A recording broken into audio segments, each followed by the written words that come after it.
What's going on, guys? Matt Schaeffer back here with another Musaic audiophile build for you. This one is a conversion one in a Ferrari Portofino. So let's go ahead and check it out. So instantly loved when I got this car in, just based on the color, that it wasn't a typical Ferrari color. Love the army green.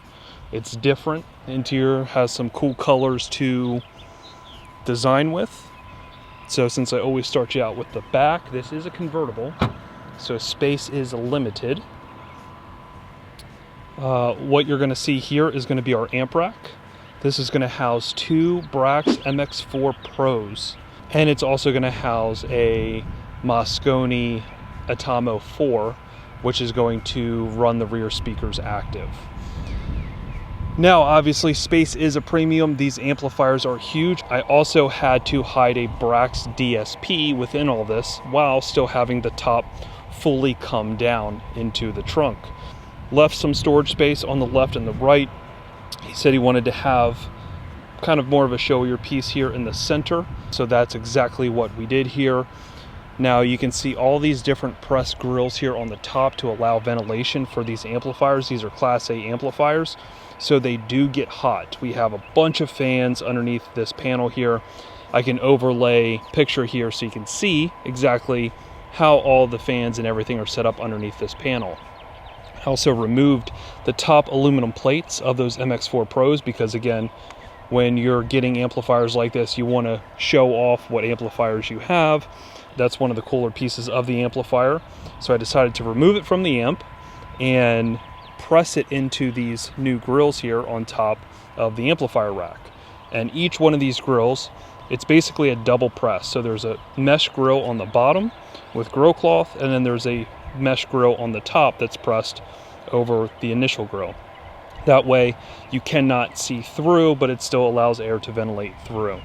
Really cool when you see that up close, just the negative press for those plates to sit right in. We have the Musaic logo here in the center with the aluminum, and the light is shining through, just like you see everything else around here. These lights do illuminate when the trunk is open. These are Cobb LED lights, so the light is very even. There are no hot marks or anything like that, no hot spots. And then looking here at the bottom, again, we have fan, we have fan on the side here, fan on the side there, and some fans in the back. But even on the side here, it's hard to see, but there is a grill here on the side letting air in and out on each side. That way it can circulate air throughout this whole amp rack. We have the green Alcantara suede, which we matched to the interior. We have the black Alcantara suede that you can see matched to the interior, and I'll show you the other things inside. We have this sill plate that I made. It's got the TaylorMade logo there with the Ferrari logo, matching what you see here on the door sill. So again, you see that black acrylic on the inside, also with some silver trim, and that's exactly what we did here in the trunk. So again, same with the front, double press grill. It's allowing fans to circulate air through this amp rack. You got the lit Ferrari logo right there. Again, all of this stuff just super clean, super classy. And when you kind of step back from the car, it all fits the theme and DNA of the vehicle. This whole thing just pulls out directly to access the amplifiers. Then we made this top shelf panel, which you can have some storage area up there. That is the back of the DSP. So there's a panel that clicks to hide and conceal the DSP and everything that is up there. That whole piece just magnetizes out. So literally within a few seconds, you can break down this whole amplifier rack to service anything that you need. When you put the top down, obviously that's the clearance we're going to need for the top. So you can still lay some stuff there. Obviously you can lay some stuff on the sides here, and obviously the trunk closes. And let's show you the inside, and we'll put the top down. All right, so now with the top down, the next thing I want to show you is the panel that we built here in the rear. Essentially, we have a new panel that used to be the seat back area. we got some matching leather. And then what you see in the middle here is going to be your Brax DSP. There's a small little light in there to illuminate for nighttime, just to kind of accent that. That's really dimly lit, so it's not a distraction in the rearview mirror. 3D printed that shroud there to take the negative space there behind the panel to the DSP. And then of course we trimmed out this whole thing to the rear. We added some of the same green suede that you see in the back. You can see where it says Portofino right there in the center, engraved in the suede with our laser. We have our black trim, and again our DSP here. All of this snaps on and covers and conceals obviously the other part of our trunk equipment. Now looking at the speaker design, speaker setup, we have a front footwell subwoofer. This is going to be the slim Focal Kevlar 10-inch sub.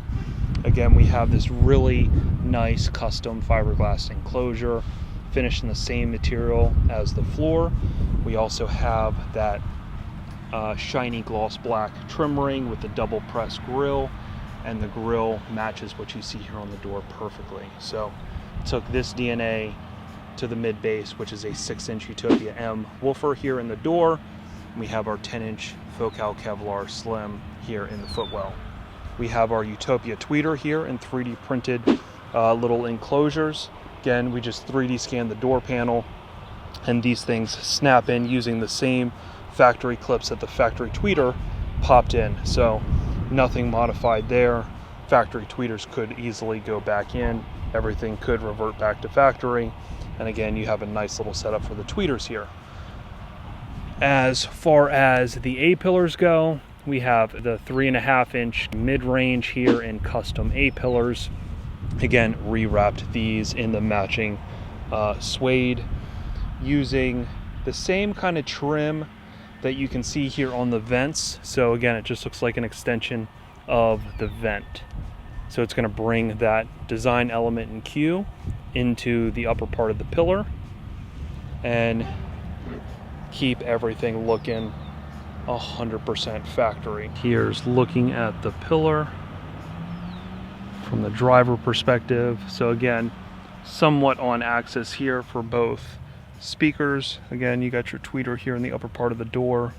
And then down here, we're going to have our Helix conductor controller. This is going to control the Brax DSP. It's going to be your main volume, our sub volume, and changing our presets. Right here, we're going to have our Astel and Kern high-res player. I'll get to that in a second.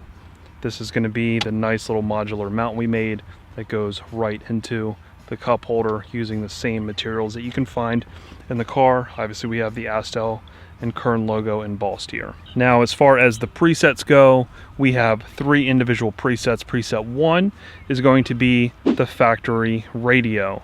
So it's going to be exactly how you utilize the factory radio from how it came. Everything's going to work the same. The Bluetooth, the nav, all the prompts, all that kind of stuff is going to work exactly as it did from the factory. Preset 2 is going to be a higher resolution Bluetooth chip that's going to be docked into our Brax DSP.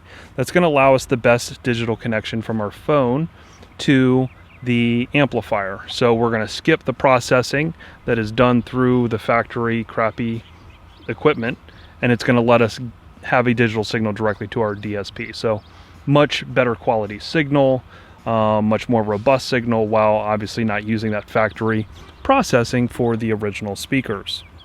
Preset 3 is going to be our Astel and Kern SP3000. Again, this is going to be analog out directly into our DSP, and we're going to utilize this for our volume control. So that's kind of this car in a nutshell. Still kept the rear speakers factory. We did sound treatment, obviously, throughout the door panels, the entire floor, and in the trunk. Kind of selective of where we put it to not increase a lot of weight, but obviously keep the car rigid so we can get the benefit of our audio equipment. Sub sounds so good up front. Still actually plenty of room to sit when you are in the passenger seat. Obviously, most people sit just like this in a passenger seat, which still gives you plenty of room there in front of that subwoofer enclosure. But again, sub sounds awesome. We didn't put it in the trunk for many different reasons that wouldn't have allowed us to use those Brax amplifiers. We just wouldn't have had the space, and obviously you would have rattled a lot of these plastic panels back here. Even with a lot of sound treatment, it's hard to really keep that from rattling, which is going to ultimately kill your soundstage. So nothing compares to a front sub. The sub in this thing rocks, sounds so good, and everything, like I said, just has that factory feel. Doesn't feel aftermarket, still has the luxury feel. So you can have a car like this and upgrade the audio and still have that factory feel. Again, all of this stuff that you're seeing here, like the conductor controller, we 3D scanned this entire area and created this. So this fits perfectly up against these factory panels, right? So again, we're doing things like the manufacturer is doing things when they're creating an interior of a car.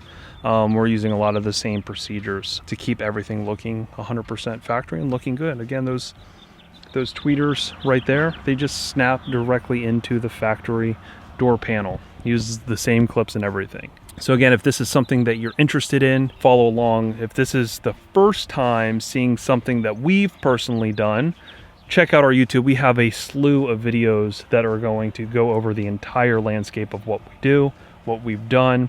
Check out our website, musaicdesign.com. This is going to be the single best place to find all the things that we've done in one easy to find spot. It's going to be categorized by make, manufacturer, different jobs that we've done. All the YouTube videos are attached, all the build logs are attached, all the photos are attached.